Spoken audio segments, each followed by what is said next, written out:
Summary: The life-changing magic of tidying up, the Japanese art of decluttering and organizing. Marie Kondo. Book link. Click here. The author, Marie Kondo, is a tidying and organizing consultant based in Japan.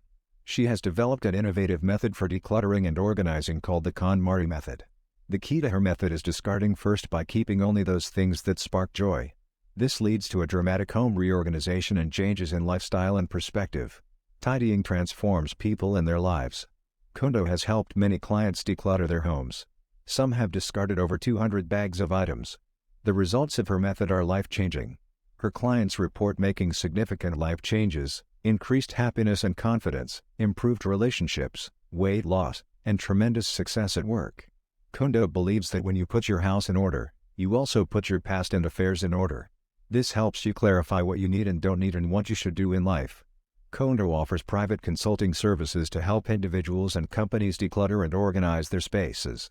There is a long waiting list for her services, yet her clients never return for repeat business because the KonMari method works and the results last permanently. The KonMari method is more than just a technique. The act of tidying sparks joy and leads to life transformation.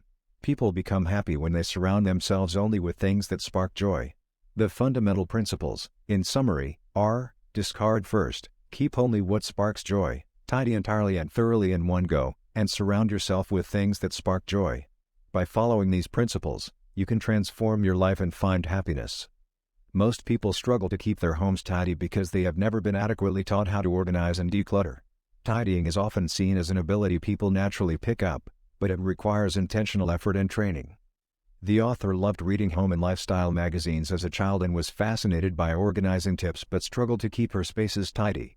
She assumed that rebound, the tendency for messiness to quickly return, was inevitable.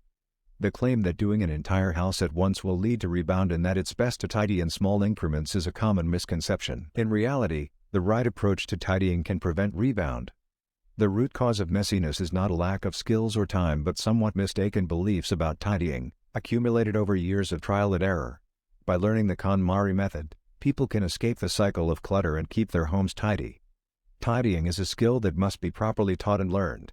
Having more years of experience tidying does not necessarily make someone better at it. Many longtime homemakers struggle with clutter and disorganization because they have relied on ineffective conventional approaches. Food, clothing, and shelter are basic human needs, but tidying, keeping a home livable, is often overlooked. Yet it is just as important as the other two.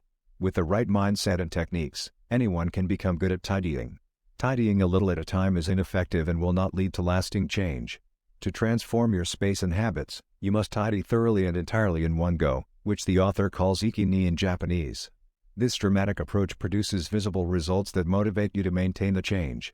Aiming for perfection by discarding items one by one over time does not work. This gradual approach fails for most people, especially those who could be more naturally diligent or persevering. It is better to aim for perfection at once by evaluating each item and deciding whether to keep or discard it. This focused effort can be completed and leads to lasting change.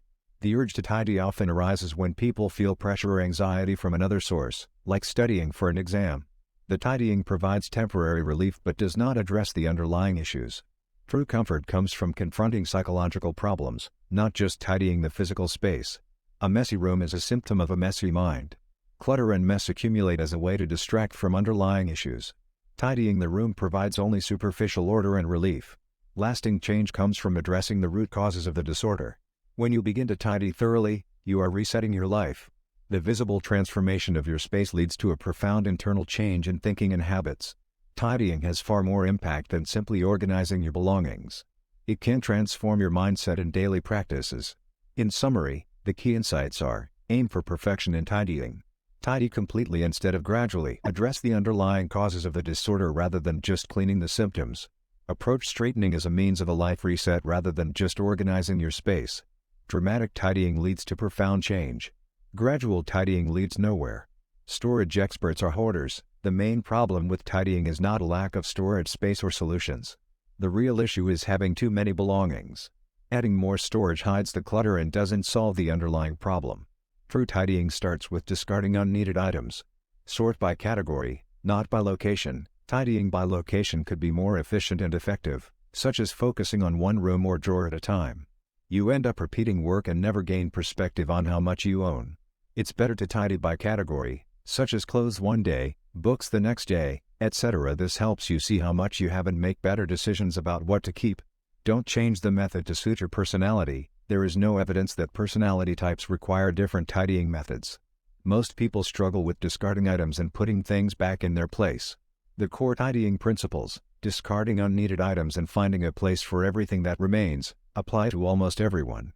Tailoring methods to personality types is unnecessary and can make the process seem more complicated than it needs to be. Make tidying a special event, not a daily chore. It is more effective to do deep cleaning and tidying as a special event rather than trying to do a little bit every day as a daily chore. Approaching tidying as an event helps motivate you and gives you a clear end goal. It also allows you to see dramatic results from your efforts. Daily tidying, however, often maintains a low level of clutter and only results in a partially decluttered space. Make tidying an event, not a daily chore, for the most impact. In summary, the keys to effective tidying are: discarding unneeded belongings, sorting by category using a single simple method, tidying an occasional event rather than a daily chore. This approach allows you to transform your space and establish your desired lifestyle. Tidying should be done thoroughly and efficiently in one shot to achieve a lasting impact and avoid rebound. Gradual tidying will not lead to a lasting change. The key is to make the process short and intense. It should take about 6 months to complete. This may seem long but is a short time relative to one's lifetime. There are only 2 tasks in tidying: discarding and deciding where to store things. Discarding must be completed first before storing items. Failure to follow this order will prevent progress and lead to a rebound. Before starting to tidy, visualize your ideal lifestyle and space. Be very concrete in your vision. This provides motivation and direction to the tidying process and reduces the chance of a rebound. If needed, look at photos in magazines for inspiration. The example client wanted a feminine lifestyle, which she described in detail as having a transparent floor, tidy space like a hotel suite, pink bedspread, antique lamp, taking a bath while listening to music and drinking tea before bed, and falling asleep feeling spacious. This level of detail and vision is essential. In summary, to achieve lasting change through tidying, do it intensely and all at once by discarding completely and then deciding on storage locations. But start by developing a vivid vision of your ideal lifestyle and space. This combination of vision, intense action, and the correct order of tasks leads to success. Visiting model homes and seeing different styles can help you determine what you like and the lifestyle you aspire to. The client described enjoys aromatherapy, classical music, and yoga as part of her ideal lifestyle. Before discarding items, identify why you want to live a particular lifestyle and what explicitly sparks joy for you. Ask yourself why you want certain things 3 to 5 times to determine the root reason. The ultimate goal is to be happy. The standard for deciding what to keep is whether or not it sparks joy. This is determined by physically handling each item to determine your body's reaction and emotional response. Keep only what sparks joy, discard the rest. Do not tidy or discard by location. Instead, tidy by category and gather every item in a class in one spot before assessing what to keep and discard. This avoids wasting time and effort by repeating the process in different locations. It also gives you an accurate sense of your total in each category. Remove everything in a category from storage and lay it out to judge more easily what sparks joy. Things out of sight are harder to assess. Deal with one class at a time to speed up the tidying process. Mementos spark joy through the memories and emotions they evoke, so start the tidying process with them. But keep only the most meaningful mementos that strongly spark joy. Let go of the rest without guilt. Does this summary accurately reflect the key points and advice in the selection? Let me know if you want me to clarify or expand on any summary part. Tidying by category instead of by room makes the process easier by first starting with the most accessible types. This allows you to hone your decision-making skills before moving to more complex classes. The recommended order is clothes, books, papers, miscellaneous items, and souvenirs. Don't let your family see the items you plan to discard. This avoids anxiety over the discarded volume and sadness over memories associated with the items. It also prevents family members from taking things they don't need, which creates more clutter. Frustration with an untidy family often reflects your own room's disorder. Stealthily discarding other people's things without permission is unethical and damages trust. The only space you have control over is your room. Focus on tidying your own space instead of trying to control how others live. Tidying your space can improve relationships with family members by reducing resentment over clutter and disorder. But tidying other spaces without consent will likely damage relationships. Respect others' autonomy and focus on your own space. The key points are: start with easy categories when tidying. Keep your family from seeing discards. Only cleaning your space and area may improve family relationships, but tidying others' spaces without consent will damage them. The author initially insisted that her family tidy up and discard unnecessary items. However, after being banned from tidying other people's spaces, she looked at her room and realized she also had many things to discard. She started dumping her excess belongings. After 2 weeks, her family started sorting and discarding their things. By quietly working on her own space, she set an example for her family and they followed suit without her nagging them. She realized that once she was satisfied with her room, she became more tolerant of messiness in communal areas and the habits of her family members. The author used to burden her sister with unwanted clothes and gifts by insisting her sister take them. She later realized this was wrong. While giving unused items to others in need is good, forcing things onto people who don't want them transfers the guilt of not discarding them. People should find out what others need and want before giving things away. The author compares tidying to meditating under a waterfall. Like meditating under a waterfall, tidying requires creating a quiet space to have an internal dialogue with one's belongings and determine what sparks joy. Excess noise makes this problematic. Ambient music without lyrics is okay, but loud music or TV should be avoided. Evaluating each item is like conversing with oneself through one's possessions. In summary, the key points are: set an example by discarding your excess before telling others what they should do. Don't burden others by forcing unwanted items onto them. Find out what they need and want first.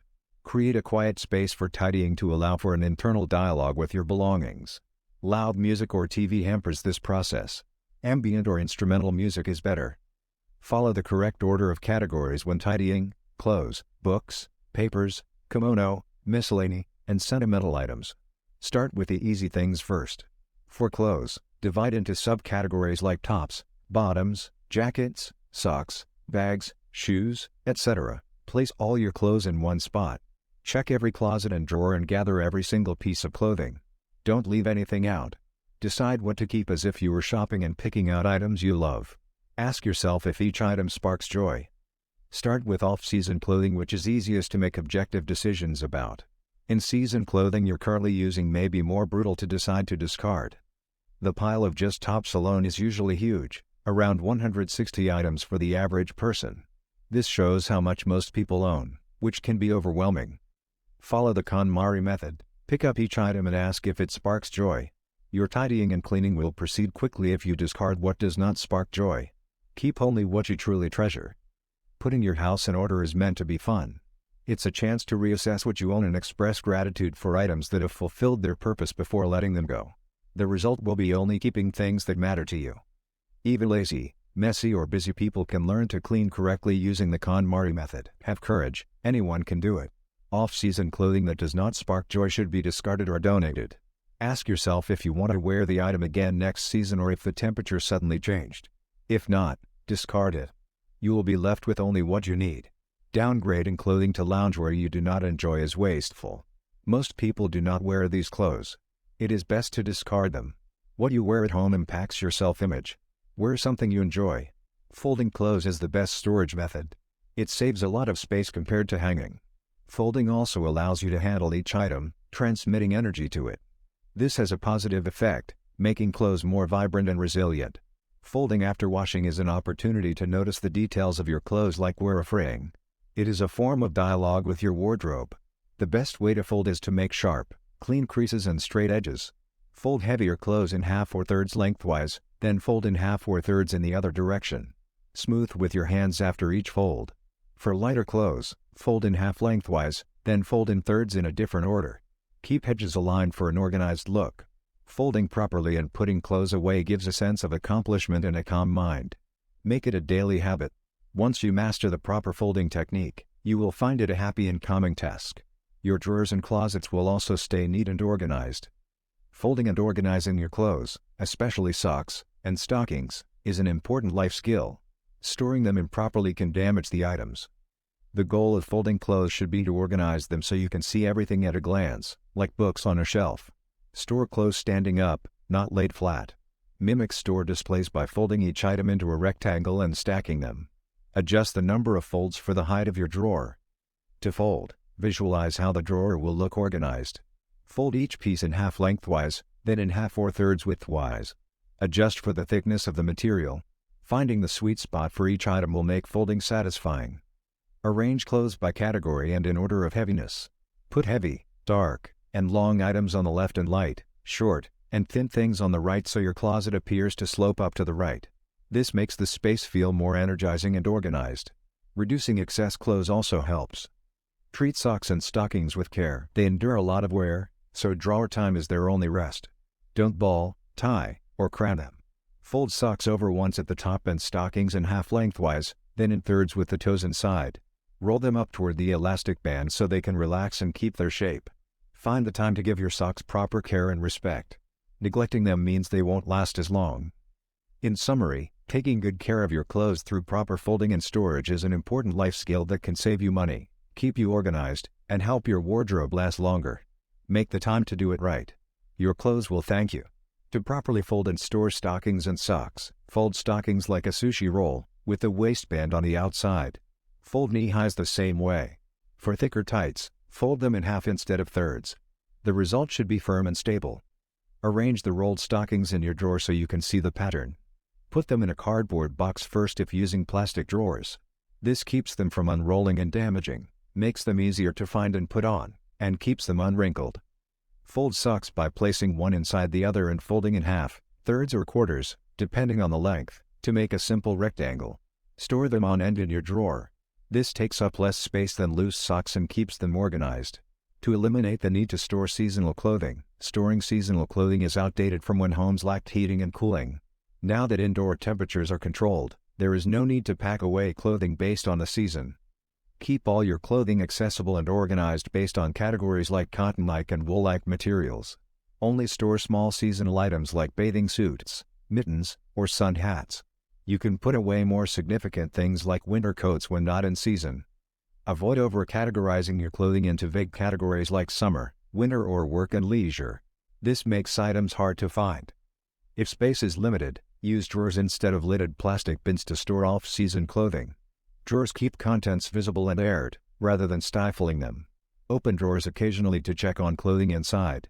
To store books effectively, remove all books from shelves and place them on the floor before deciding what to keep. This awakens the readers and allows them to evaluate what sparks joy properly. It is hard to judge books when they are still on shelves. Divide books into general, practical, visual and magazines. Then evaluate each book by hand to decide whether to keep or discard it. Read a book to determine if it sparks joy. Imagine how you would feel with shelves of only books you love. Use that image as motivation to pare down to what you want to keep. The most common reason for keeping unread books is that you might read them sometime. However, sometime usually means never. It is best to discard unread books unless you have concrete plans to read them soon. Keeping them clutters your space. Do not feel guilty about discarding unread books. You have already received value from them by purchasing them. Now give other readers a chance to enjoy them. Once you have pared down to books you love, keep them organized on your shelves so they remain visible and easy to enjoy. Very few people reread a large number of books. On average, most people reread only 5 to 100 books in their lifetime. Only scholars and authors tend to reread on the higher end of this range.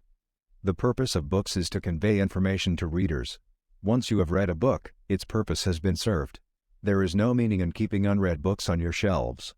When deciding which books to keep, focus on whether a book sparks joy, not whether you think you will reread it. Keep only those books you genuinely love. Get rid of unread books and books you started but did not finish. The odds of you reading them in the future are very low. Let them go. People with extensive book collections are often diligent learners. However, many keep old textbooks, workbooks, and study guides they never use. Get rid of these kinds of books. Donate or recycle them. Identify your personal Hall of Fame books, those you have read repeatedly and love. Keep these. Also keep books that currently inspire pleasure or joy. The bulk reduction method involves copying or cutting out passages from books you want to discard and compiling them in a notebook. However, this process often proves too time-consuming and the result is rarely used. It is better to let these books go. Having fewer books makes the information you do read more impactful. It is easier to identify what is truly necessary or meaningful. Keep your collection small. Apply the rule of thumb for papers. Discard everything. Most people accumulate far more pieces in the home than they realize, from letters and school papers to newspapers. Go through and discard amounts using the KonMari method. The author recommends discarding most papers except those in 3 categories: need attention, should be saved, legal documents, and should be saved, frequently used. For papers that need to be saved, the author recommends keeping them in a single container without further subdivision. The key is to reduce the volume of documents as much as possible. The author discusses 3 types of troublesome papers in detail. Seminar materials. Most people never restudy these materials. The real value of a seminar is in attending and applying what you learn. The author recommends discarding all seminar handouts. Credit card statements. Once you have checked the report for accuracy and recorded the information in your account book, it has served its purpose. Discard it. Warranties and manuals. Discard all manuals, as you can find information online if needed. Put all warranties in a single transparent file without separating them. They are rarely required, so sorting them finely is unnecessary. The overall message is that most people keep too many papers, and discarding them will not cause problems. We should aspire to empty the needs attention box and reduce documents to the bare minimum. It is easy to store many miscellaneous items together in one place, but finding what you need is difficult. It is better to sort kimono things into categories and keep them separately. Keep only those items that spark joy. Get rid of things you've kept for no reason or just because. Many disposable or single-use items fall into this category. Don't feel obligated to keep gifts if you do not use or enjoy them. The purpose of an estate is to be received, not to become a burden. You can thank the facility for its joy when you receive it and then discard it. Discard old cosmetic samples, as their shelf life is often short. Keeping them for future trips that you may never take is not applicable. Recycle or discard electronic packaging, manuals, and CDs. You do not need them and can find help online if needed. Keeping them takes up space. Discard unidentified cords. You likely do not need a line if you do not know what a sequence is for. Buying a new thread is more accessible than hunting for one you cannot identify. Discard any broken appliances. Have them recycled instead of keeping them. Only keep extra bedding if you have frequent guests. Bedding used infrequently often becomes musty smelling from being packed away. Do not keep spare buttons. When a button falls off a garment, it is usually time to stop wearing it. For coats or jackets, if you wish to stay long-term, sew on spare buttons when purchasing the item. Otherwise, you can buy buttons as needed. Most people do not bother replacing lost switches even when they have spares. Does this summary accurately reflect the key points about kimono items? Let me know if you want to clarify or expand on any summary part. Discard spare buttons you are unlikely to use. They take up space and serve little purpose. Get rid of unused health or fitness products you bought in a craze. The excitement you feel upon purchasing them is what counts. Thank them for motivating you and let them go. Toss novelty freebies like a logo pen or paper fan. They provide no lasting joy. Put loose change directly into your wallet. Don't leave coins lying around or stash them in a piggy bank. Either spend or deposit your change. Don't use your parents' home as storage for sentimental items. Either process and discard them or keep what sparks joy. Storing boxes sends problems to the future. Sorting sentimental items helps you process your past and live in the present. Keep only what brings pure joy now, not memories of a former self or relationship. Review photos and keep only those featuring current relationships and the person you have become. Discard old pictures except for a few special mementos of past growth. In summary, clear stagnant or unused items from your space in life to live with greater freedom and energy. Process the past and make room for the now. Most unexpected or miscellaneous items are best dealt with by designating a spot for them and sorting them all at once at the end. This is more efficient than dealing with them as you go. Photos should be sorted last. Sorting other categories first helps you develop an intuitive sense of what sparks joy. Then sorting photos will go smoothly. The only way to sort photos is to remove them from albums and look at each. Keep only the ones that inspire joy. You'll likely only keep 5 from a particular trip, but they will vividly bring back the rest. The author frequently encounters clients with shockingly large stockpiles of simple items. Excessive amounts of things like toothbrushes, plastic wraps, toilet paper, and cotton swabs. These stockpiles cause anxiety, but using them up isn't practical.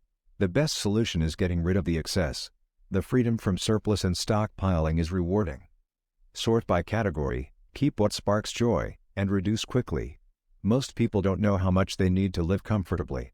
As you decline, you'll reach a click point where you know you have enough and feel satisfied. The click point differs for each person based on their values and needs. Focus on choosing what inspires joy, not just reducing or efficient storage. Follow your intuition. Your feelings should guide your decisions. Don't worry about discarding too much. There will come a point where you'll know what's just right for you. The key points are to designate a spot for miscellaneous items, save photos for last, eliminate stockpiles in excess for freedom from anxiety, sort thoroughly and quickly while keeping what sparks joy, reduce until you reach your click point of having just enough, and follow your intuition to know what's right for you. The goal is choosing what matters to you and brings you joy. Following storage methods recommended by others often only works in the short run, leading to rebound clutter. You need to develop your tidying method based on your standards of what feels right. The act of choosing what to keep is highly personal.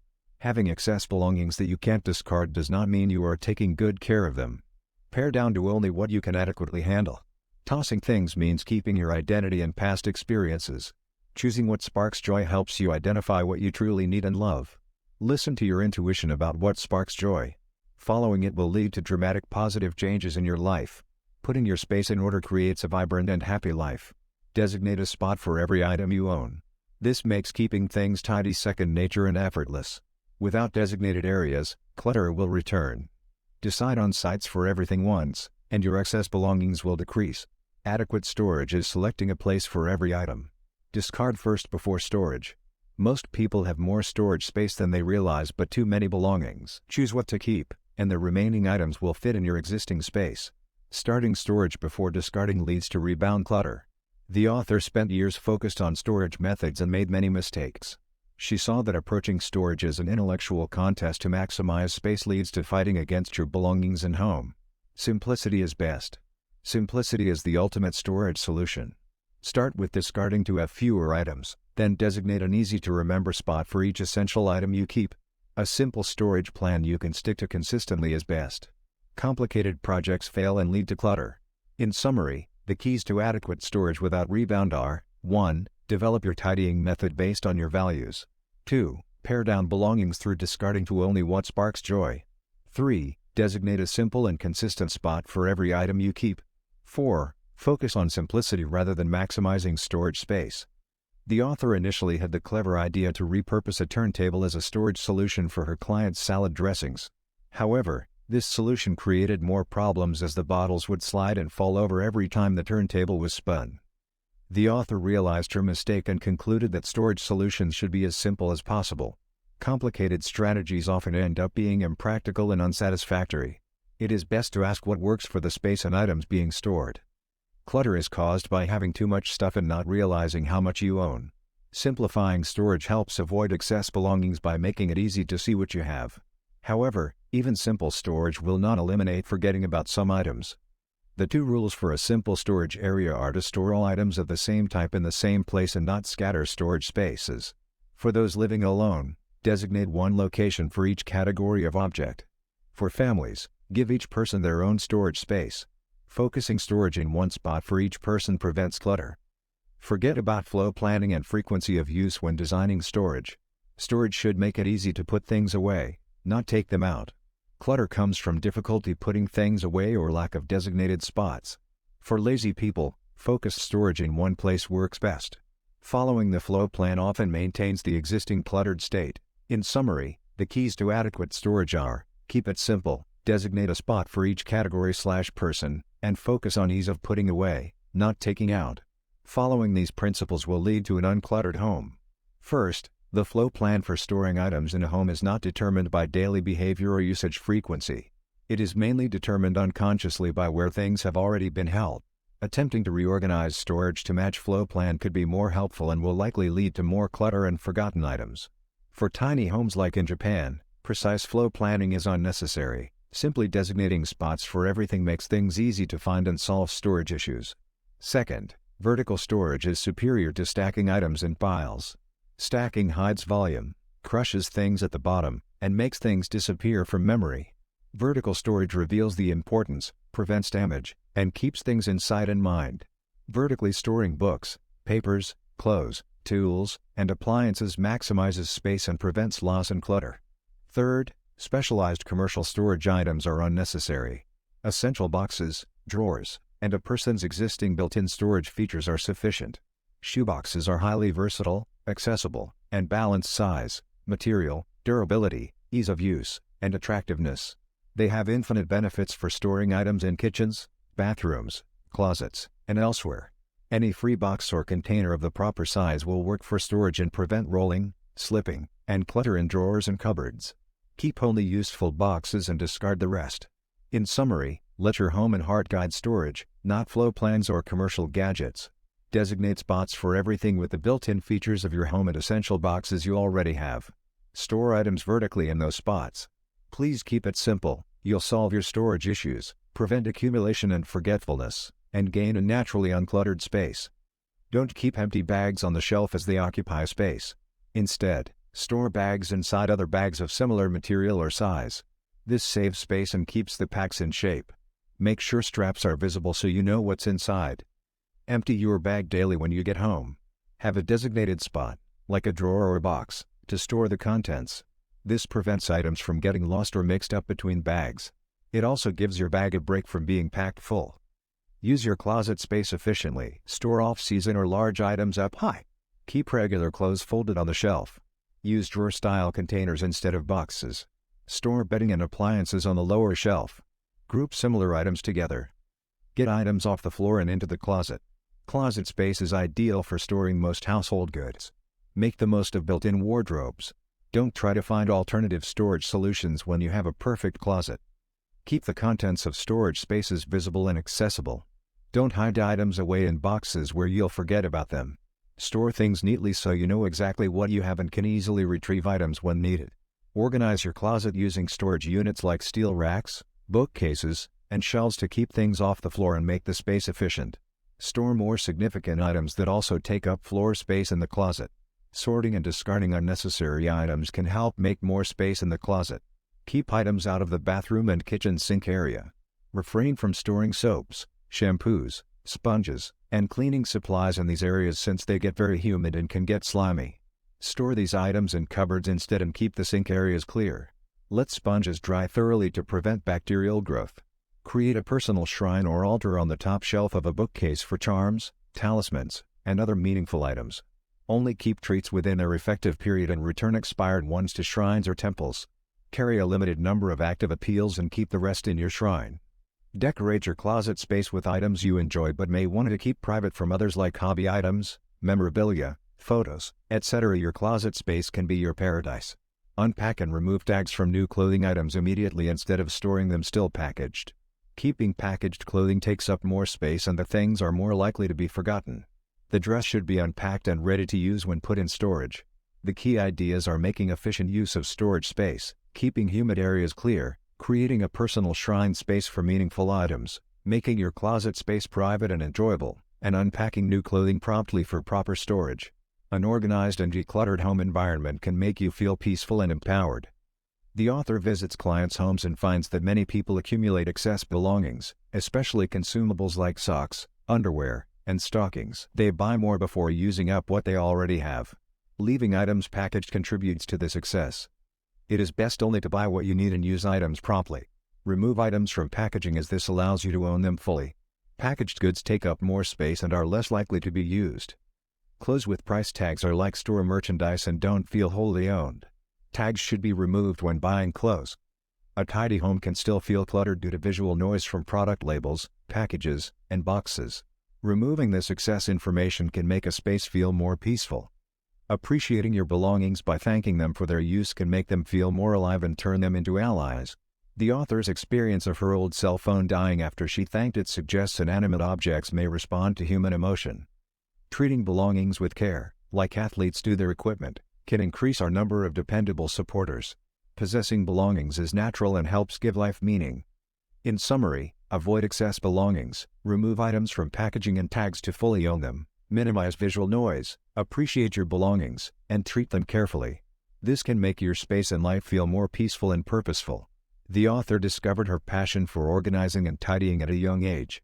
As a child, she was assigned the organizer role in her elementary school classroom, a position she enthusiastically embraced. Although she didn't fully realize that organizing was her calling until much later, she saw it was always an integral part of who she was. The author believes that tidying is an effective way for people to discover their true passions and interests.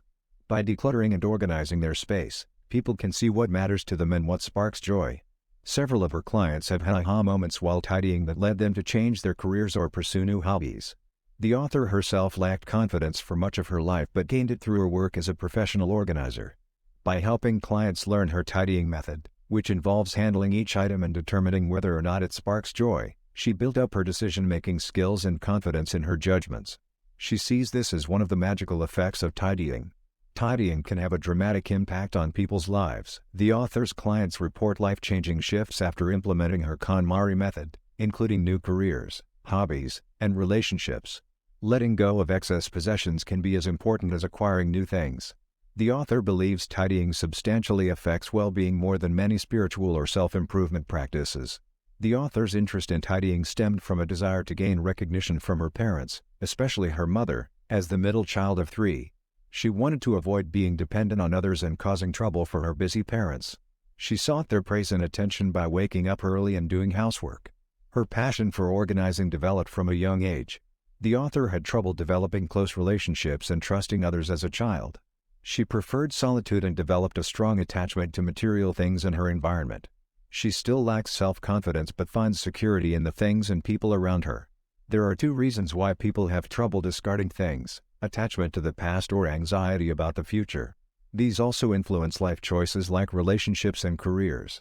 Facing your possessions helps you identify what matters to you and gives you confidence in decision-making. It's best to confront them now rather than later. Tidying up helps people realize how much they can do without. The author's clients often fill garbage bags, sometimes 200 or more. But they always appreciate everything after tidying up. Regretting and discarding something happens, but it is a minor deal. People learn that any problem from the lack of something can be solved by action. They change to see that life goes on fine without those things. For example, if they discarded a document they now need, they'll first confirm it's gone. Then they'll stay calm and think of alternatives like recreating the document or doing without it. They learn that imperfect solutions or inconveniences don't ruin their lives. Letting go of unused things gives them flexibility and the ability to solve problems. Keeping only useful and joy-sparking things makes life simple and fulfilling.